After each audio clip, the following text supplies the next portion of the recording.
resistencia desde sus trincheras. Pero también hay que denunciar a las y los periodistas que se sienten todopoderosos y que están incluso dispuestos a amenazar a otros compañeros. Fíjese que, como todos los días, reviso lo que se publica en diferentes medios y leía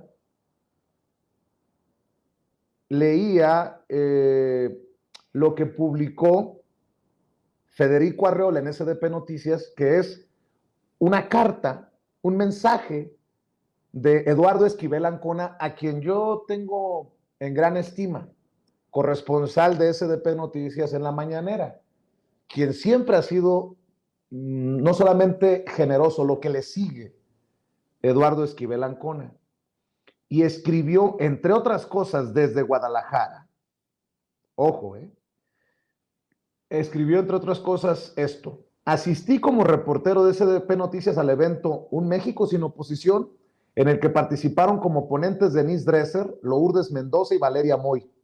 En esta conferencia, Valeria dijo que era un caos la economía en México y dio datos parciales y malintencionados del panorama económico mexicano, pero nunca reconoció la fortaleza del peso frente al dólar, ni la recuperación del salario real en el gobierno del presidente López Obrador.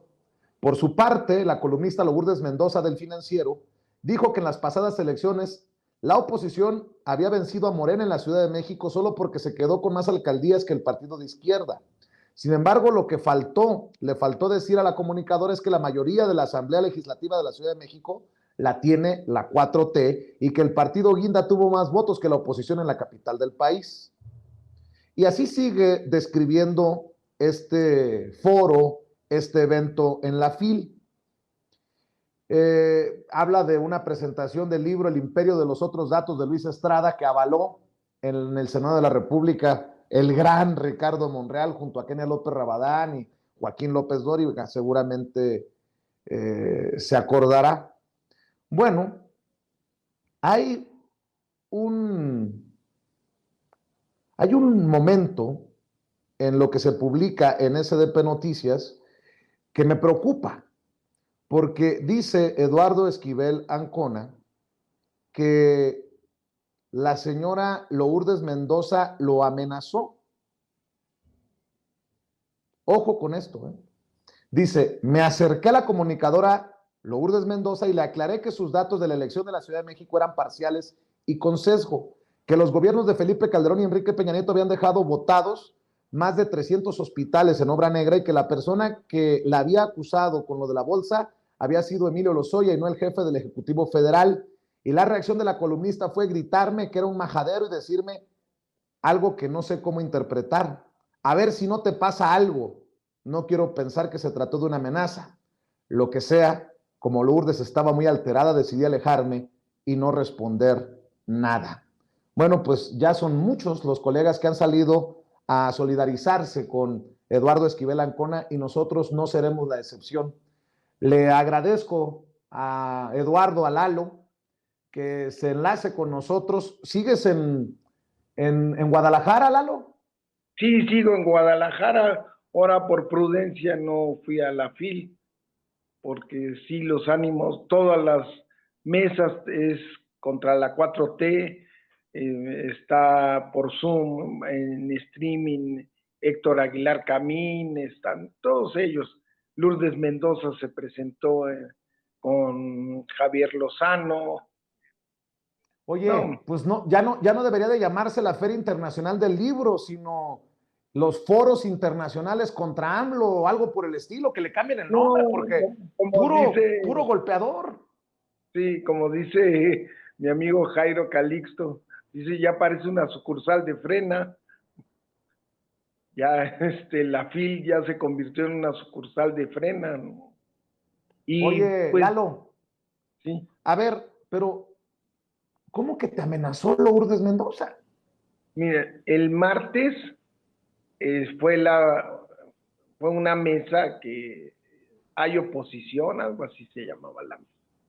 Entonces, Denise Dresser dijo cosas que, por eso no la mencioné a ella, porque dijo cosas más coherentes, mucho más coherentes, más válidas, ¿no? claro que con su modito y todo lo que tú quieras, pero no se salió. Luego siguió Valeria Moy dando datos espantosos, que ya Venezuela ya éramos, y antes sí éramos Suiza, y unos datos muy malos, sesgados. No habló del crecimiento que ya tuvo que aumentar el Fondo Monetario Internacional y el Banco de México, pues ya la expectativa de crecimiento. No habló de cómo ha subido el salario real en México. No habló de la fortaleza del peso, ¿no? Puras cosas así. Pero la peor fue cuando fue Lourdes Mendoza, que dijo que, que por falta de vacunas ya había vuelto la polio a México, Puras tonterías. bueno, qué bueno que habían ganado la oposición cuando nos juntamos, ya vencimos y ganamos 9 y estuvimos a punto de tener 11 alcaldías. Pues sí, pero sí tendrán más alcaldías o como puede, pero no, la votación en general no la ganaron. No ganaron Iztapalapa, que es la población más grande de la ciudad, donde está la alcaldía Iztapalapa, es donde están pues la mayor población de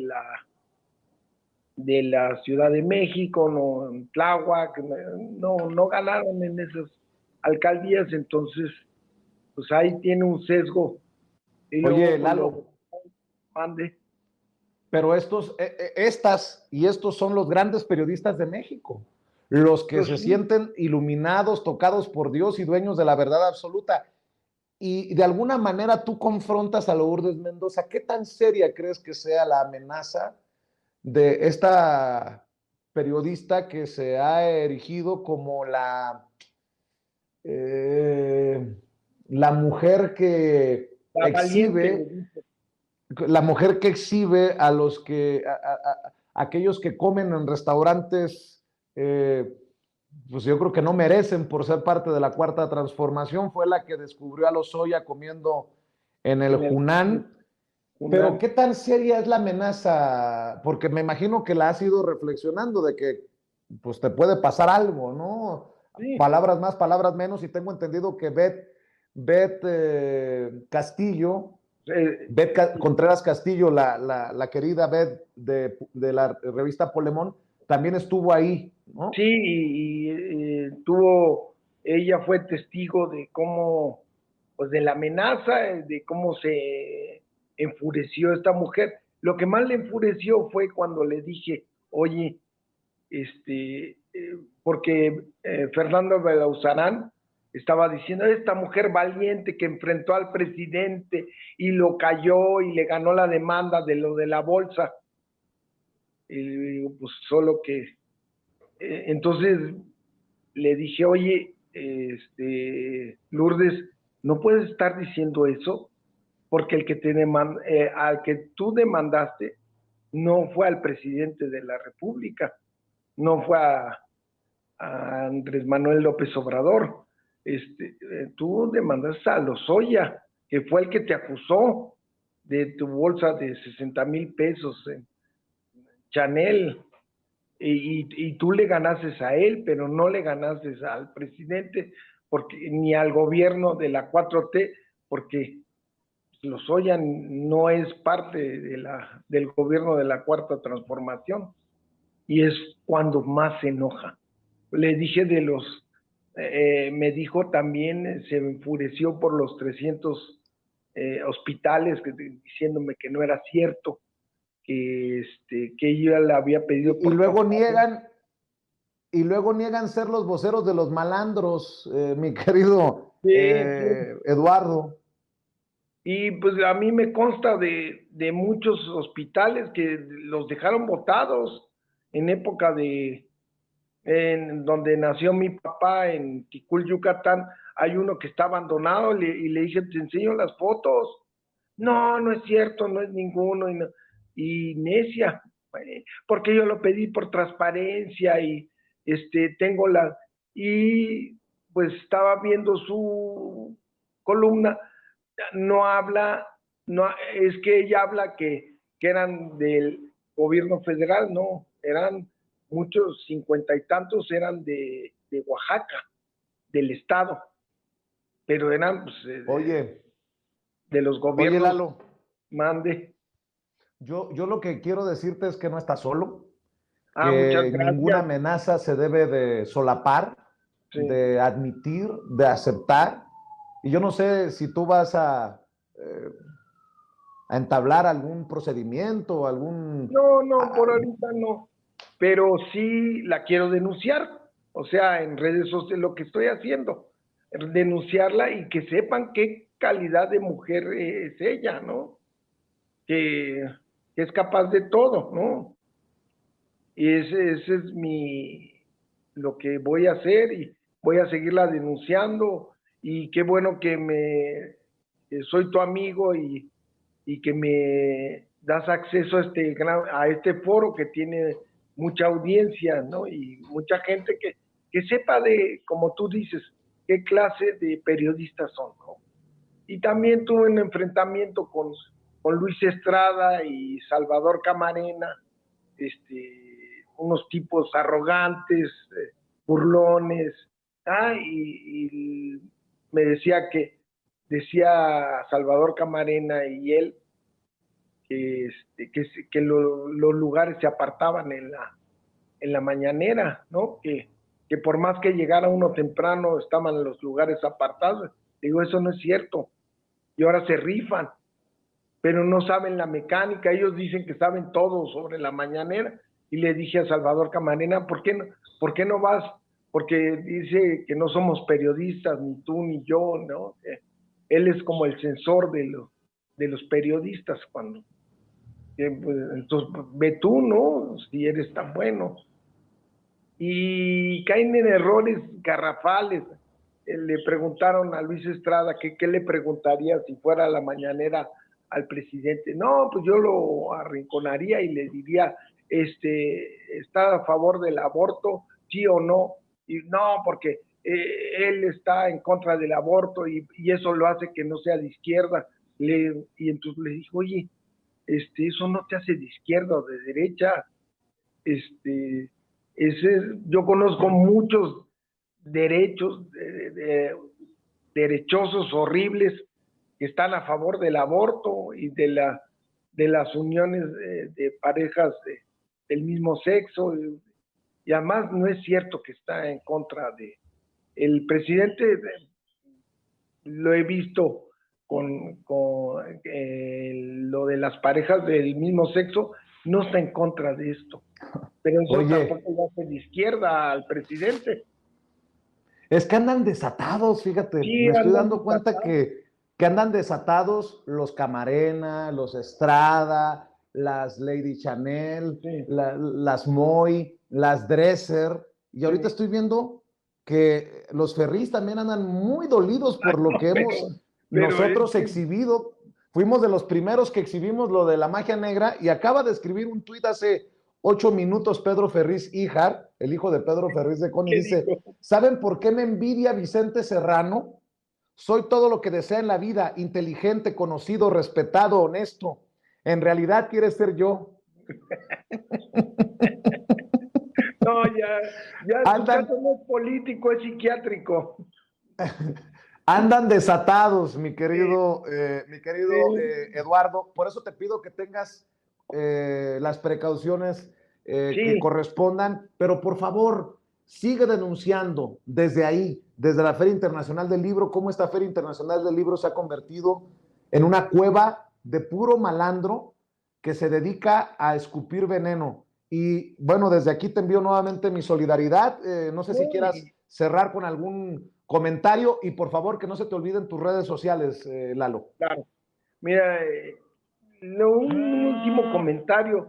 A mí me da mucha tristeza en lo que se convirtió el, este, esta Feria Internacional del Libro, que es la segunda más grande del mundo y la primera en habla hispana. Entonces, sí me da mucha tristeza porque sí va gente que le gusta la lectura, que como Betty y yo compramos un montón de libros, ¿no? Ya nos quedamos pobres y es muy interesante, están muchas casas editoriales y no es para que le hagan esto, es para que vaya gente, escritores de adeveras, no como Luis Estrada, que es un fanfarrón, o estas, o, Fernando Belauzarán, que tiene que estar haciendo ahí el, el lumpen ese, no tiene nada que hacer ahí, no. Además hay algo que me acabo de acordar.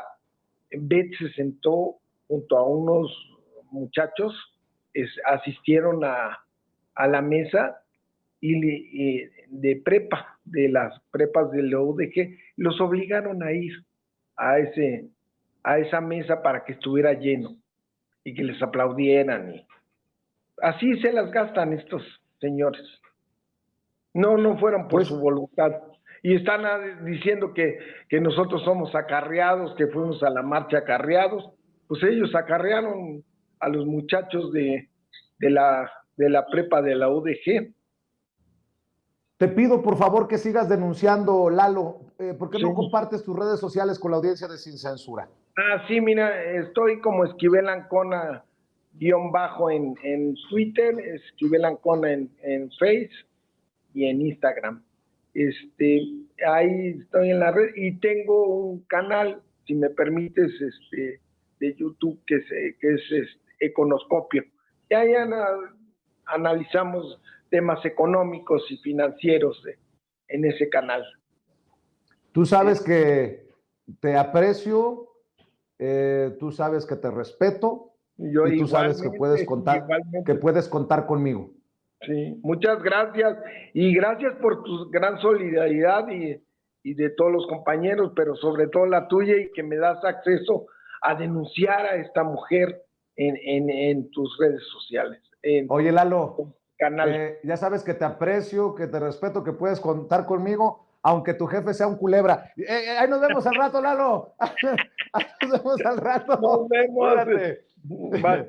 Eduardo Esquivel Ancona, corresponsal de SDP Noticias. Obviamente hago referencia a Federico Arriola, con quien he tenido innumerables encontronazos, pero bueno.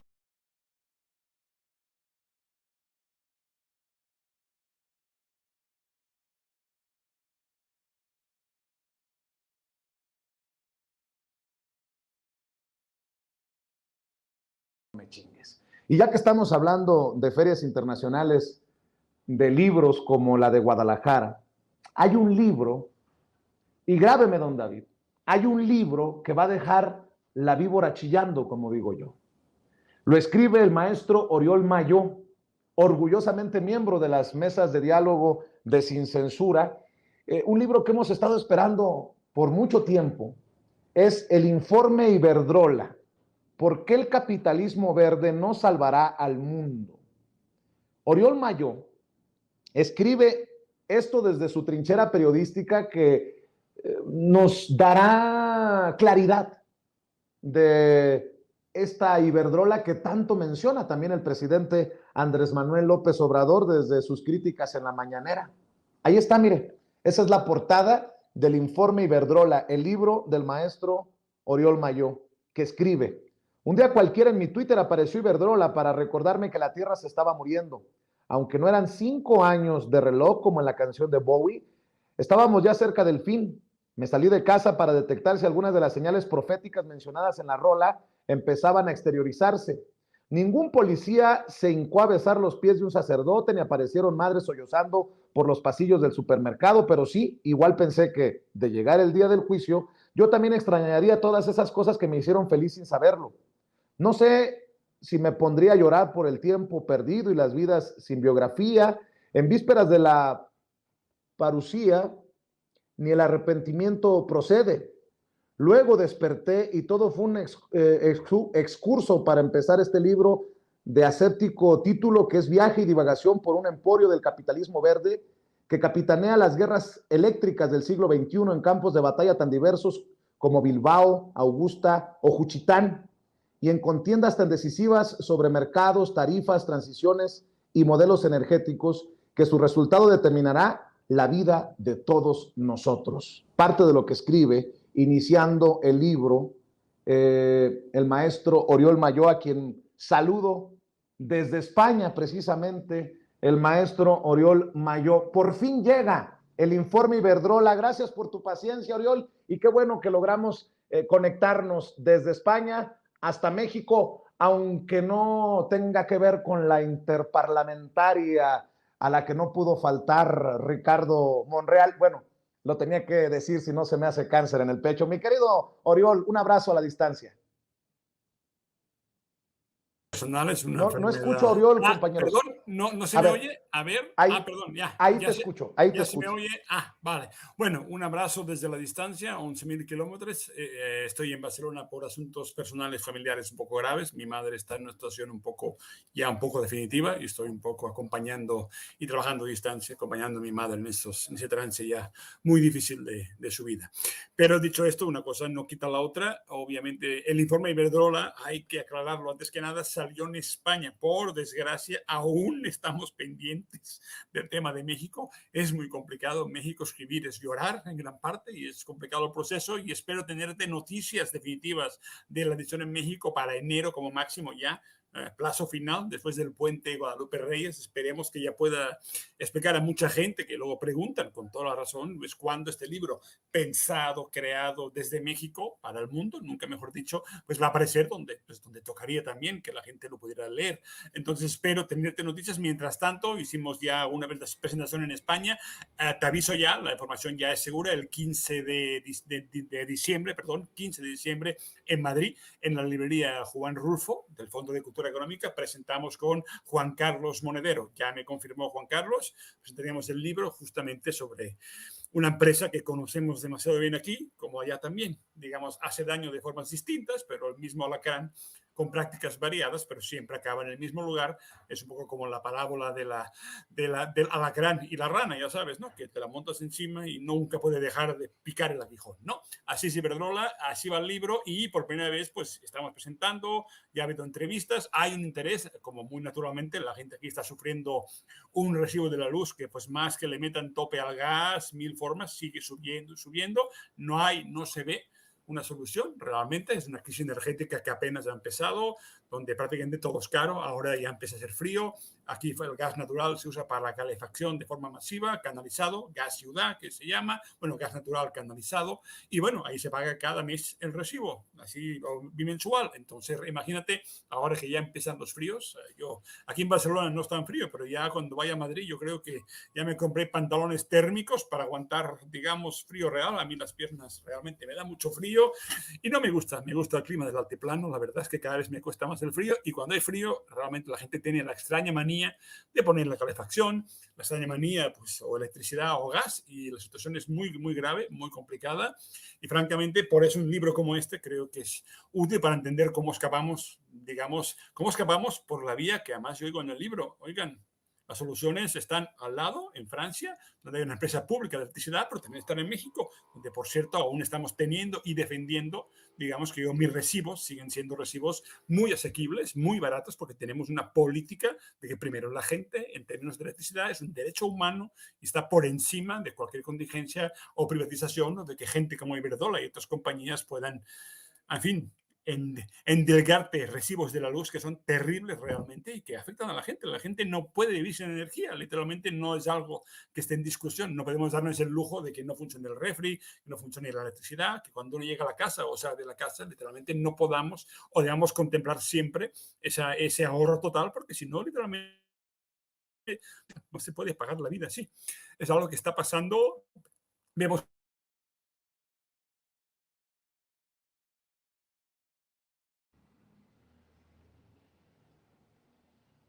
toda la historia reciente de México, digamos, toda esa parte tan importante que es tener un sistema público de electricidad, incluso también de energía y de hidrocarburos. Es algo que a veces se nos olvida y es fundamental. Iberdrola, no te preocupes, es parte de estar donde estás, y por cierto, no quiero dejar pasar más tiempo para decirte que que vamos a ponernos en oración por tu querida madre, desde tu México también, mi querido Oriol, estamos mandándote luz y mandándote las mejores vibras, querido Oriol. Ahora sí que, mandándote luz, mi querido Oriol. Oye, ¿Iberdrola es como la pintan o peor? Bueno, a ver, Iberdrola, hay una diferencia entre Iberdrola España y México, históricamente hablando. Iberdrola es en España, que fue una empresa siempre privada, nunca ha sido pública, y siempre ha sido un grupo de banqueros, inversionistas de Bilbao, que empezaron ya hace más de 80 años a manejar, sobre todo, un negocio fundamental, que es el tema de las presas hidroeléctricas en los dos ríos más importantes de España, esos que bajan para Portugal, en un descenso muy importante para crear presas, que son el Tajo y el Duero, ¿no? Iberduero, viene el río Duero, y el Tajo era otra empresa hidrola que se fusionaron en el año 91. La diferencia es que ellos en parte sí crearon durante un tiempo lo que es la generación, crearon incluso el transporte ellos mismos y la distribución y la comercialización. El Estado, por desgracia, en España nunca tuvo ninguna capacidad de intervenir en el mercado eléctrico, mientras en toda Europa, después de la Segunda Guerra Mundial, en Francia, en Inglaterra, en Italia, se crearon, igual que en México o en Canadá, en todas partes, empresas públicas de electricidad. En España, debido a la guerra civil, al golpe de Estado contra la Segunda República Española, gran parte de la gente que hizo la guerra, el golpe de Estado con Franco, que mataron a miles de personas, que exiliaron a otros, eran gente de estas empresas hidroeléctricas, banqueros, era la oligarquía eléctrica, así se le llamaba, por la banca, la gran industria y las grandes presas hidroeléctricas. Esta gente obviamente ganó la guerra, apoyó a Franco financieramente, apoyó al golpe de Estado, y por tanto, cuando una parte del franquismo tenía ideas de que había que nacionalizar la energía porque siempre ha sido cara y en manos privadas siempre se busca beneficio, y en temas de servicios públicos esenciales el beneficio va en contra de la gente. Esa idea, que era muy clara después de la Segunda Guerra Mundial, cuando perdió el nazismo y el fascismo, en España no fue posible porque el gran patrón de la época, José María Oriol y Urquijo, no era el mismo Oriol, ese de apellido, digamos, tampoco eran los Orioles de Baltimore, era un apellido rancio de oligarquía, de aristocracia, le dijo a Franco, al caudillo, le dijo, oiga, aquí no van a expropiar nada, aquí pagamos la guerra nosotros, hemos financiado este régimen y por tanto vamos a pedirle su ilustrísima que nada, y no se tocó nada, literalmente hasta el transporte se manejaba entre privados. No había forma, solamente el gobierno intervenía un poco en la tarifa durante un tiempo, pero fue muy complicado. Tuvimos aquí en los 40 una sequía terrible. Entonces, eso Iberdrola en España es un monopolio muy fuerte. Bueno, se dividían por regiones, cada empresa tenía sus regiones, y muy diferente, como pasaba en México, donde era un desmadre, y cuando entra CFE, cuando se hace la nacionalización eléctrica, pues se hace una literal para cambiar los costos, para una mejor eficiencia económica, para que realmente la red esté al servicio de la gente, incluso de la industria, cuando la industria no es gandalla, que es el gran problema de la industria en México, que luego no quieren pagar tampoco. Pero dicho esto, es una diferencia, porque en México, ¿qué pasó? Esta empresa no llegó a hacer nada, no tenía ningún proyecto, ellos querían vivir de CFE, se convirtieron en mercaderes de energía, ellos nos ponían su central de ciclo combinado, garantizado por CFE a 20 años a precios infladísimos, y digamos todo el día producían y CFE estaba obligado a comprar, en vez de hacer las propias centrales CFE para que rindan y sirvan a un proyecto de nación. Lo que hacíamos era pagarle a un mercader español para que pusiera una central, que además casi todo venía de España y le salía mucho más barato porque ahí habían producto muy central, muchas turbinas de gas de vapor, lo instalaran y cobraran durante 20 años por no hacer nada, literalmente. No había ninguna inversión, no había ningún beneficio social de ningún tipo. Lo que fueron es un coyotaje total, con, digamos, comprar voluntades, lo que sabemos que Iberdrola hace, eso sí, en todas partes. Lo de comprar floreros, Iberdrola los compra en todas partes. Iberdrola tiene una mecánica natural donde hay un exgobernador, sea en el estado de Maine, en Estados Unidos, sea pues el exdirector de CFE, Elías Ayub, también fue para Estados Unidos. En España, la compra de exministros, bueno, expresidentes, lo que sea. No hay personaje político que no sepa que hay un lugar en Iberdrola esperándote, igual que en México. Eso sí es una línea que siempre ha tenido Iberdrola, porque todas las empresas reguladas de energía saben muy bien que para poder hacer negocios turbios, digamos, y sacar raja y beneficio, ocupan tener un Estado o unos reguladores muy amigos, y para eso es necesario la compra-venta de voluntad. voluntades, naturalmente. Pero en el caso español es aún más triste porque siempre fue un sistema privado, casi nunca hubo público, excepto una empresa llamada Endesa, Empresa Nacional de Electricidad, que por unos pocos años, entre los 80 y los 90, tuvo casi la mitad del mercado y era pública. Fue una empresa fundamental porque bajó los precios realmente. Los mejores precios en España fueron mientras hubo una empresa pública que al final, obviamente, llegó a Aznar, la privatizó completamente. El único país de Europa que privatizó junto a Inglaterra completamente una empresa pública de electricidad. Ya no queda ningún control público, todo está completamente en manos de los mercaderes de la energía. Y por eso, en un esquema de mercado donde no hay intervención del Estado, pues pasa lo que pasa. Se paga la energía al precio más caro del día, naturalmente, que es en la noche, cuando la gente llega a sus casas, y se paga el gas natural o la energía hidráulica, que como la controla Iberdrola controla el gas y también el agua. Por tanto, ellos deciden en las subastas famosas del día anterior, saben muy bien que la gente pagará el precio más alto porque a esta hora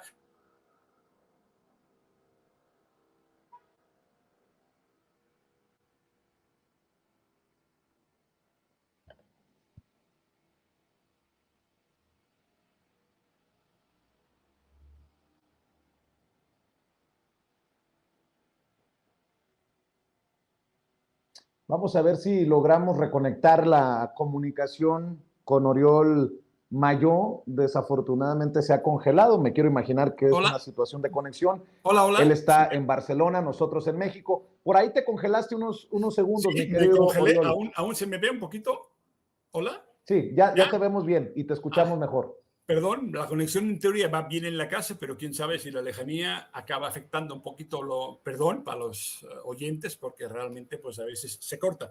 Bueno, es una historia muy larga, pero es una historia de monopolios privados que en el caso español siempre se han manejado en contra de la gente, y en el caso de México peor, porque ni siquiera nunca han construido nada que valga la pena. Esa gente aquí nomás mercadean con CFE, le sacaban raja tajada completamente, y además luego le daban algunos carguitos a directores de CFE, a exsecretarios, ya sabes, lo habitual, a la Secretaría de Energía, Georgina Kessel, obviamente, y a toda la gente que apoyaba creando, por ejemplo, el porteo verde, ese concepto de que el transporte de electricidad, si es de gas natural o de energías verdes, como eólica o solar, pues no pagaba la red eléctrica. Imagínate, 1.200 kilómetros desde Juchitán hasta Monterrey, pues no se pagan porque es energía verde que en realidad no está trasladando ningún tipo de energía, solo están vendiendo lo que llaman bonos de carbono, digamos, para que Cemex pueda seguir contaminando. Te construye una central eólica en Oaxaca que no inyecta casi nunca energía a la red, porque se usan hidroeléctricas en realidad, pero le fabrica a Cemex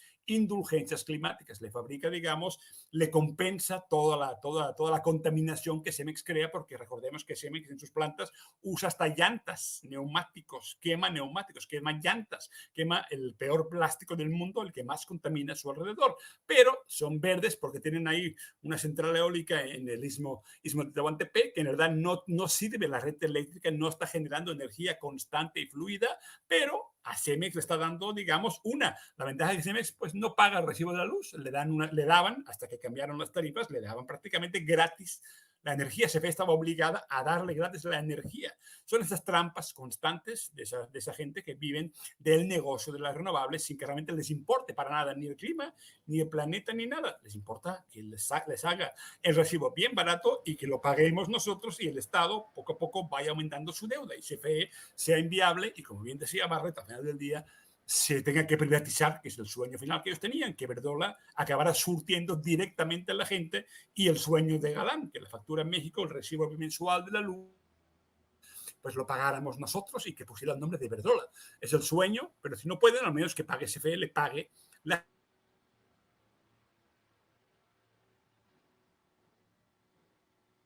Bueno, creo que nuevamente hemos perdido. Sí, volvió. Ahí está. Volvió, es que veo que está muy inestable. Esto parece a veces la red eléctrica en malos días, está un poquito inestable. Bueno, esa es la historia, intento contarla, aunque hay interrupciones. Importante que en México se pueda leer este libro. Sí, ahí dice muy bien un lector. Iberdrola es un parásito de CFE. Creo que es la mejor definición en México de lo que hace Iberdrola. Iberdrola no hace nada, no innova nada, no tiene nada que ofrecer a México. Solo parasitar la estructura existente, el sistema eléctrico nacional. Esta función le duró 20 años y por suerte ya al menos cayeron 2 centrales y han sido cerradas y esperemos que siga, aunque ha costado muchísimo y tenemos a toda la derecha mexicana que, bueno, ya sabes que le ganan en adictos a la hispanidad, adictos, todas las empresas extranjeras les encanta, pero si además es española, bueno, se sienten que ya pertenecen a la madre patria, casi que el rey los va a visitar, el emérito y el siguiente, ¿no? Pues mi querido Oriol, vamos a estar al pendiente de tu libro, de tu obra y que se lea en México, porque creo que hablando de parásitos, si Iberdrola es o era parásito de Comisión Federal de Electricidad, Felipe Calderón fue un parásito o es un parásito de Iberdrola y se sigue esta cadenita que creo que nos cae en el mejor momento este libro que publicas por la relevancia del tema y por lo importante que ha resultado, desafortunadamente en el plano negativo, la mano de Iberdrola en lugares como nuestro país. ¿Con qué cierras, Oriol, desde Barcelona en esta oportunidad? Y tú sabes que esta también es tu casa sin censura. Cuentas con nosotros cuando salga en México y bueno, la gente que nos ve y nos escucha en España no se pueden perder el informe Iberdrola, porque el capitalismo verde no salvará el mundo, del maestro Oriol Mayo. ¿Con qué cerramos, Oriol? Bueno, cierro que es importante, creo que el combate que se dio en México este sexenio es importante que se cuente, que se explique. No ha terminado, esta guerra creo que va a durar más, pero es muy importante porque es la primera vez que desde un gobierno, desde una empresa pública tan importante como CFE, se enfrenta a estos gigantes de la privatización, de la mercantilización, del parasitar un sistema público que acabamos pagando todos. Entonces es un muy buen ejemplo de una lucha que debe ser conocida. En parte yo cada vez que me di conferencias o presentaciones lo pongo como un ejemplo porque es fundamental recordar que aquí estamos marcando algo nuevo. Y sabemos que con Monedero en Madrid lo vamos a hablar los dos, porque igual que en esta marcha de millones, ahí estaba la gente, digan lo que digan los medios y aunque sigan enojados porque les molesta la realidad, que hay gente que sigue y no por comer la torta y el fruto, sino porque quieren y desean un cambio, y ahí están con su presidente. Pues lo mismo pasa en términos de lo que son las guerras eléctricas. Es fundamental recordar que en México estamos dando la lucha. Por primera vez en muchos años, tras 25 años de miserias, de engaños, de corrupción, de privatizar cada vez un poco más, hasta intentar que nada quedara, es un interesante cambio. Es un cambio de perspectiva, un cambio de época que debemos mantener más allá. Cuando en el 24 es importante que cualquier candidato de Morena tenga muy claro que esta defensa se queda para siempre, es fundamental y hay que seguirla, porque el tema es una guerra larga, esto es la guerra de los 100 años, por tanto, ahí mi aportación es que recordar en España que la vía no es que cada cual ahí se busque su panel solar en casa y sobreviva como pueda, sino tener una empresa pública de electricidad, igual que, por cierto, también otra de hidrocarburos, porque ambas cosas es fundamental y básico que sean baratas y accesibles para todo el mundo. Esa es la clave, digamos, de cualquier proyecto progresista en el mundo, es nunca poner cualquier costa a la gente. La gente va primero y, por tanto, hidrocarburos y electricidad están por encima de cualquier consideración y deben estar en manos del Estado. Esto en México está claro, creo yo. Ahí está el combate y es el recuerdo, lo que yo siempre procuro explicar allá donde a veces ya no se acuerdan que se hay que luchar por lo mismo que lucharon nuestros padres y abuelos. Mi querido Oriol, también va a haber el libro versión electrónica. ¿Qué promoción le podemos hacer a tu libro en este momento? No. Y bueno, obviamente invitar a la gente también para que te siga en redes. Sí, a ver, en redes ya estoy activo, ya publiqué un hilo, finalmente ya me lancé, finalmente ya me atreví a salir al barrio rudo de Twitter a ver qué pasa, pero estoy vivo, parece que gustó mucho. Hice un hilo en Twitter, recomiendo que lo puedan leer, muy interesante, ha habido muchas respuestas, me impresionó bastante. Creo que en España hay un interés real en temas de energía, porque hay desesperación también y búsqueda, intentar soluciones. Entonces recomiendo que me sigan en Twitter, ahí está, Oriol Mayo, todo junto. En Twitter hay un hilo muy interesante, creo que para definir de qué va el libro y el interés, y espero no hay versión electrónica, es un libro clásico de pura librería, pero sí te prometo que estoy haciendo ya las gestiones definitivas para que en enero realmente pueda decir al público, a la gente que le interesa, que realmente dónde y cuándo se podrá comprar este libro en México. Espero que sea máximo a mediados del próximo año, con suerte. Pues que así sea, mi querido Oriol. Hay cosas urgentes y hay cosas importantes. Enfócate en lo importante también. que es lo que tienes ahí en casa. Amigo Oriol, a la distancia, un abrazo. Tú sabes que te admiramos, que te respetamos y te mandamos luz, mi querido Oriol. Gracias, Vicente. Un abrazo desde Barcelona. Estamos al pendiente. Gracias. luego. Desde Barcelona, Oriol Mayó, el maestro Oriol Mayó, hablando con nosotros sin censura.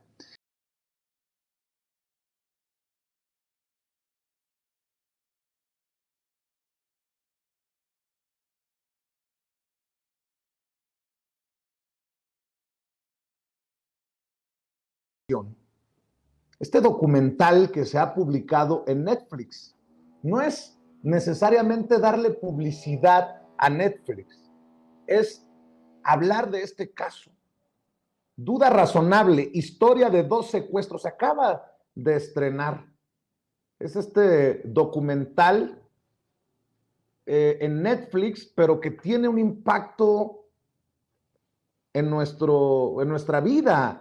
Es un caso que es importante porque pues está buscando que estos presuntos culpables salgan de prisión, como lo hemos estado proponiendo y planteando en otros casos. Me llama mucho la atención este caso, le decía, de este documental que también se estrena en Netflix, Presunto Culpable. Juan Luis, Héctor y Gonzalo se están jugando la vida. Fueron sentenciados a 50 años de prisión. Ya solo la Suprema Corte de Justicia de la Nación puede liberarlos, pero para hacerlo la Corte tendrá que crear una nueva forma de hacer justicia. Hasta en el periódico Reforma, como lo veía en pantalla, ha aparecido este caso. Mire, para darle contexto, en 2015, Juan Luis, Héctor y Gonzalo fueron falsamente acusados de intentar secuestrar a un señor. El Tribunal de Apelación, en lugar de protegerlos, les elevó la pena de 3 a 50 años de cárcel. En 2020 solicitaron el amparo y protección de la justicia federal. En 2021, Netflix publicó su historia en esta miniserie documental Duda Razonable. En 2022, la Suprema Corte de Justicia trajo su caso. Bueno, pues la Corte publicó un proyecto de sentencia donde el ministro Ortiz Mena propone liberarlos. El proyecto necesitaría los votos de la mayoría para que puedan recuperar su libertad. Es la historia que, insisto, hasta el periódico Reforma ha publicado, y eso ya es mucho que decir. 7 años han trabajado en este caso diferentes personajes, y para hablar precisamente de esto, le agradezco a Roberto Hernández, director de Presunto Culpable, que se estrenó en Cinépolis en el 2011 y Duda Razonable en Netflix en el 2021, que nos acompañe para hablar sin censura, porque si desde los medios no hablamos de estos casos, ¿qué sigue? ¿El olvido? ¿Hasta cuándo?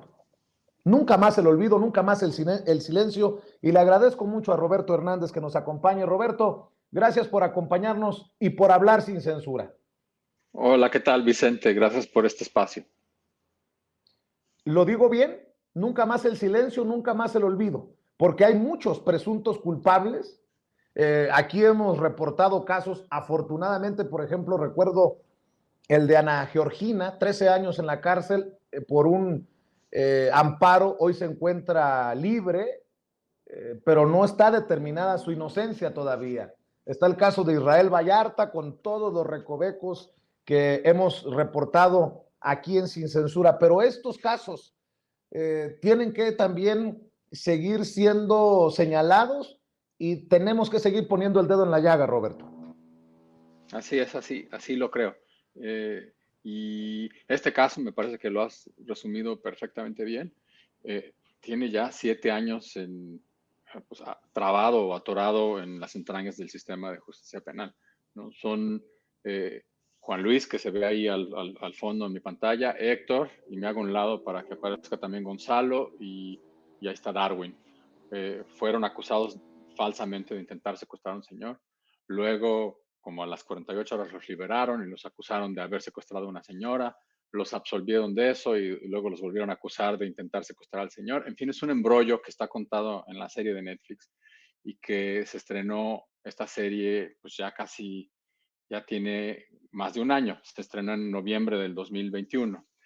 Pero le llamó la atención este caso al ministro presidente de la Suprema Corte de Justicia de la Nación y le propuso al Pleno de la Corte pues atraer el caso y decidirlo. El caso le correspondería normalmente resolverlo a un tribunal colegiado y en este caso es un tribunal colegiado en Tabasco el que lo habría resuelto, pero bueno, lo atrae la Corte y pues lo han masticado muy bien y acaban de publicar un proyecto de decisión que, como has narrado, pues necesita el voto de la mayoría del Pleno de la Corte para volverse una realidad. Y el proyecto es muy, muy fuerte, muy, muy duro. Y me parece que pues, el ministro Ortiz Mena ha hecho un planteamiento y un regaño, diría yo, incluso, fuertísimo a todas las autoridades que intervinieron en este asunto. Entonces, me parece que es un proyecto que debería de darte gusto, dado lo que has reportado a lo largo de tu carrera. Roberto, ¿y en dónde estamos parados hoy? O sea, yo he llamado el caso, por ejemplo, de Vallarta o el caso de Ana Georgina, las injusticias de la justicia mexicana. Estamos así, ¿no? Sí, yo creo que lo que sucede es que tenemos una corte, digamos, con ministros muy progresistas y muy avanzados en su posicionamiento y en su deseo, digámoslo así, de que el país avance y de que haya acceso a la justicia. Pero están montados sobre una maquinaria que no está diseñada para eso, que no está diseñada para dar acceso a la justicia. Y entonces están peleándose contra esos engranes y contra esos pistones y contra esta máquina, ¿no? Este proyecto de sentencia, se nota esa pelea, es una sentencia de 100 páginas donde el primer problema legal a resolver que enfrenta el ministro ponente es que nuestra ley de amparo exige que las personas que quieren pedir el amparo hayan apelado la sentencia de la cual se están quejando. Pero Héctor, Gonzalo y Juan Luis pues no apelaron, ¿no? Y eso genera un problema que le llaman un requisito de procedibilidad o un problema ahí que puede resultar en una injusticia. Y el ministro Ortiz Mena pues hizo un argumento muy claro, muy contundente de por qué no debería ser necesario exigirle a personas como Héctor, Gonzalo y Juan Luis que hubiesen apelado.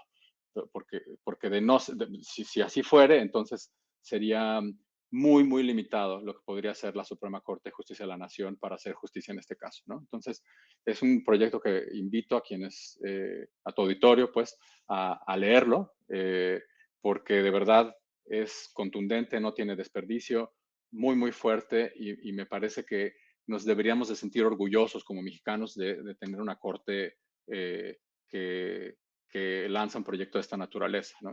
Y la pregunta es, pues, si va a lograr convencer a sus pares en la Suprema Corte la semana que viene, ¿no? Oye, y de lo que también deberíamos de sentirnos orgullosos, y no es cebollazo, es de tener a gente comprometida como tú, porque me imagino que no ha de ser fácil llevar a cine o llevar a Netflix estos temas, ¿no? O sea, no me quiero imaginar las presiones, Roberto. La verdad es que sí ha sido difícil, son 7 años de trabajo, como comentaba ahí en Facebook. Conocí a Gonzalo, que es este que está con la camisa amarilla y el cuello azul. Gonzalo tenía 8 meses en la cárcel cuando platiqué con él por vez primera y pues nunca me imaginé que iba a tomarnos 7 años y que el caso llegaría a la Suprema Corte de Justicia de la Nación. Para nada, porque era un asunto muy, muy claro de inocencia.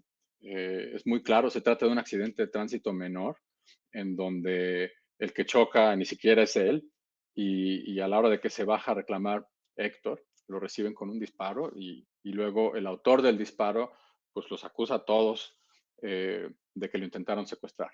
Pero esto ocurre enfrente de una gasolinera, en Ciudad Pemex, en Macuspana, en plena luz del día, y nada de lo que este señor que los acusó afirma, pues se vio corroborado de ninguna forma. ¿no? Afirma que lo intentaron secuestrar, que le apuntaron con un arma, que le dijeron, hasta aquí llegaste, hijo de la chingada, no sé qué, esto es un secuestro.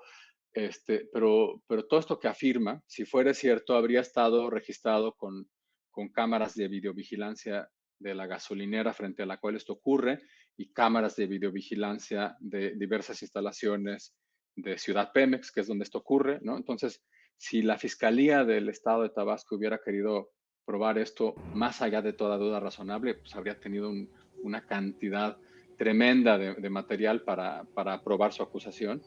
Y resulta que no, que todo descansa en el dicho de este señor. Y entonces, bueno, la sentencia de la Corte realmente explica con lujo de detalle en qué falló la Policía Municipal, en qué falló el Ministerio Público de Tabasco, la Fiscalía, en qué falló el Tribunal de Juicio Oral y en qué falló el Tribunal Superior de Justicia de Tabasco, que hizo una cosa además muy, muy dura. A la hora de recibir la solicitud de apelación por parte del Ministerio Público de Tabasco, les elevó la penalidad de 3 años y medio de cárcel a 50 años de cárcel, ¿no? Y bueno, eso es lo que documenta. ¿Dijiste ¿sí? Macuspana, la tierra del presidente? Macuspana, sí. Este caso ocurre en el municipio de Macuspana, en la tierra del presidente. Macuspana inició con la reforma de los juicios orales en el año 2012, pero es una implementación de este nuevo sistema pues muy, muy débil, no se ha capacitado a los policías de manera suficiente, no ha habido flujo de recursos, digamos, al sistema de justicia, ¿no? Entonces, esto ocurre en la tierra del presidente y por eso nos parece que merecería especial atención por parte del presidente de la República, porque además pues, nos habla de algo que está ocurriendo no solamente ahí, sino en todo el país, como bien sabes, ¿no? Oye, Roberto, y dando a conocer estos casos, ya son 2 proyectos en esta misma línea. ¿No te siguen llegando presuntos culpables? ¿No te siguen llegando más personas como estas?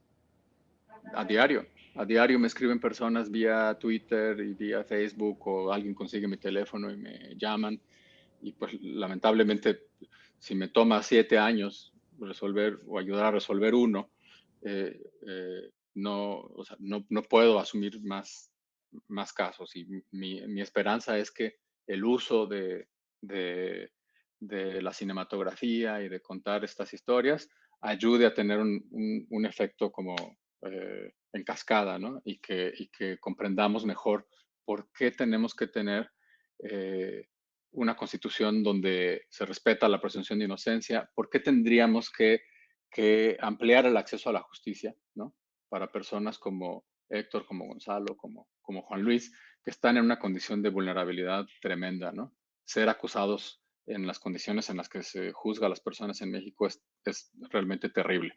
Y me parece que la Corte con este proyecto está tratando de enderezar ese desequilibrio, pero reitero, yo te soy franco, tengo confianza en la institución de la Suprema Corte de Justicia, pero estoy consciente de que este proyecto tiene que convencer a la mayoría de los ministros, ¿no? Entonces, por eso se vuelve nota de primera plana en Reforma.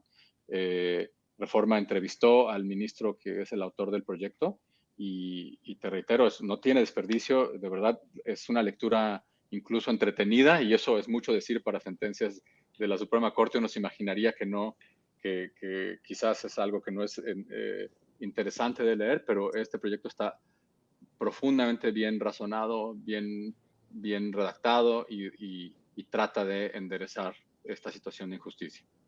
Fíjate que allá en Kansas City, Missouri, también está al pendiente de lo que nos estás comentando, mi compañero Antonio Toño Ruiz. Toño, sé que es un tema que también es de tu profundo interés y desde todas las trincheras pues hay que hablar sin censura sobre estos casos. Bueno, en primer lugar saludo con muchísimo gusto a Roberto y quiero expresarte, Roberto, todo mi orgullo por el trabajo que has hecho. El primero de tus trabajos yo lo llegué a ver incluso en el cine y pues no dejó de ¿cómo decirlo? Pues de aterrarme, de generarme mucha angustia como muchas personas. Pero quiero plantear rápidamente que no tiene que ser Roberto Hernández el que resuelve, ¿eh?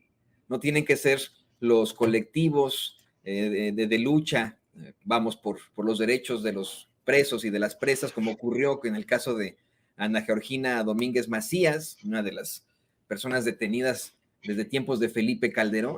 No tiene que ser ese el caso, tenemos que ser nosotros como sociedad y nuestro poder judicial el que actúa. Mira, les quiero comentar a los dos, a ti Roberto, a ti Vicente y al público consentidor de Sin Censura, que precisamente aquí en Kansas City, al estar en un supermercado, se me acercó un señor que nos reconoció por el programa y me dijo que en lo único en lo que no estaba de acuerdo con la Cuarta Transformación era en eso de los abrazos no balazos, que él consideraba que a los delincuentes había que ejecutarlos como ocurre aquí en los Estados Unidos, ¿no?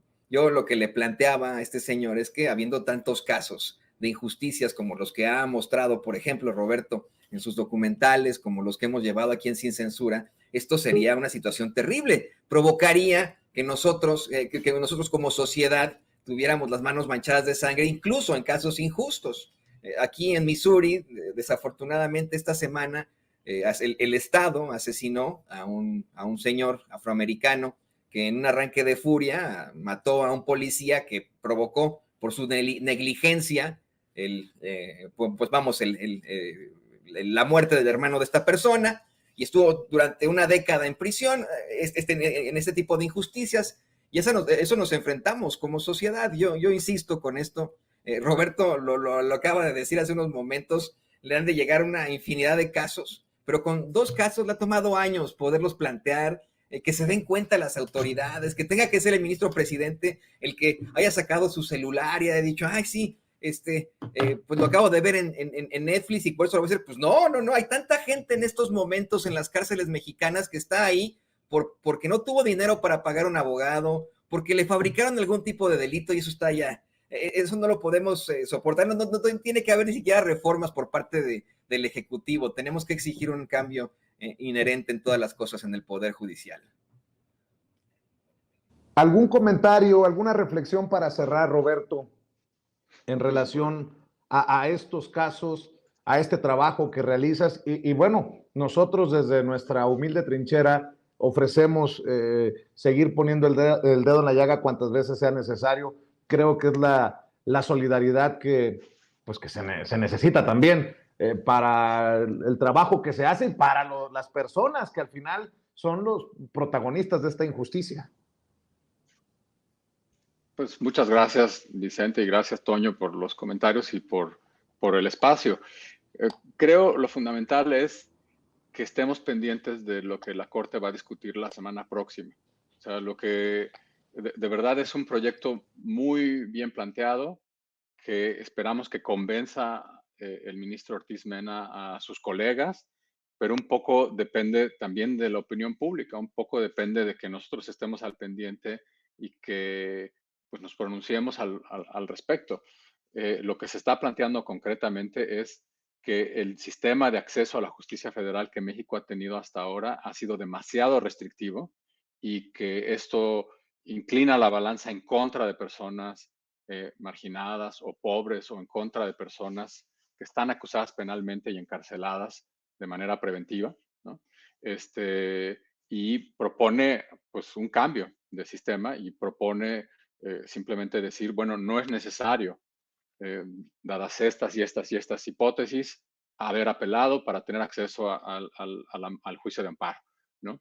Es sumamente importante este planteamiento, es distinto de lo que hemos hecho hasta ahora como país y me parece que si reúne el voto de 8 de los ministros, esto tendría un valor como precedente dentro del sistema de la jurisprudencia de México y entonces eso le abriría, digamos, las compuertas para que se haga justicia en otros casos similares a este. Y eso me parece que es profundamente importante y que hay que reconocérselo al ministro Ortiz Mena, ¿no?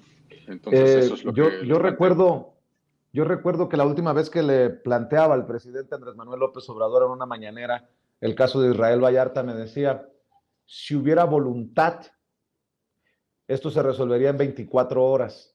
Me imagino que hace falta mucha voluntad todavía para que se resuelvan estos casos. Insisto, que no son únicos de Israel Vallarta, la familia Vallarta, que no son únicos con los que expones tú, que son cientos, si no es que miles, y eso Eso también tiene que llevarnos a la acción, el dolor de saber que existen estos casos, a la acción social que está planteando Roberto. Pues yo te agradezco mucho, Roberto. ¿Por qué no cerramos invitando a la gente para que esté al pendiente de los proyectos, que siga apoyando tu trabajo, los proyectos, y que, bien decías, esté al pendiente de lo que se discuta en la Suprema? Muchas gracias, Vicente. Sí, es un canal de YouTube que la Corte publica sus sesiones, son públicas, entonces cualquiera que hace una búsqueda en Google puede acceder a lo que discutirá la Corte la semana que viene. Pues muchas gracias. ¿Dónde te encuentran a ti en redes o en A mí en redes uso principalmente Twitter, y es @presuntoc, ¿no? Y también en Instagram estoy en @presuntoc, pero ahí prácticamente no sé cómo utilizar Instagram. Ya irás aprendiendo, Roberto. Oye, en donde te encuentres en el mundo, en donde te encuentres, recibe un abrazo y nuestro reconocimiento. Yo siempre he dicho que podemos en algunas cosas no estar de acuerdo, podemos a lo mejor discrepar, pero nunca, no sé, regatearle el apoyo a quienes hacen un trabajo tan complicado como lo haces tú desde tu trinchera. Y aquí, en este espacio, siempre las puertas abiertas y los micrófonos, Roberto. Te agradezco mucho que nos tengas la confianza para hablar sin censura. Muchas gracias a los dos. Te mandamos un abrazo. Es así como yo le pido que no pierda detalles de este caso que nos plantea precisamente Roberto Hernández, director de Duda Razonable, y este caso de Juan Luis, Héctor y Gonzalo, que fueron en el 2015 acusados falsamente de intentar secuestrar a un señor y que siguen esperando justicia en sus casos. Amigos, amigas, regresamos en breve, pero mientras seguimos hablando sin pelos en la lengua, sin censura, usted puede suscribirse a nuestros 3 principales canales en YouTube. Sin Censura Media, en donde tenemos más de 1.600.000 suscriptores, Sin Censura TV, en donde tenemos más de 1 millón de suscriptores, y en Sin Censura Presenta, en donde queremos llegar muy pronto a los 100,000 suscriptores. Si usted ya está inscrito en Sin Censura Media, suscríbase en Sin Censura TV. Si ya está suscrito en Sin Censura TV y Sin Censura Media, suscríbase a Sin Censura Presenta. Recuerde que es gratis, no tiene que sacar un solo centavo de su bolsillo para apoyarnos. Dele clic en la campanita para que los señores y señoras de YouTube envíen las notificaciones cuando estemos transmitiendo en vivo y en directo o estemos subiendo videos. También nos puede seguir en Twitter en @Vicente Serrano y hasta en Instagram. Ojo, también estamos en Instagram. Son nuestras redes sociales y con el apoyo de ustedes seguimos creciendo, porque con ustedes todo, sin ustedes nada.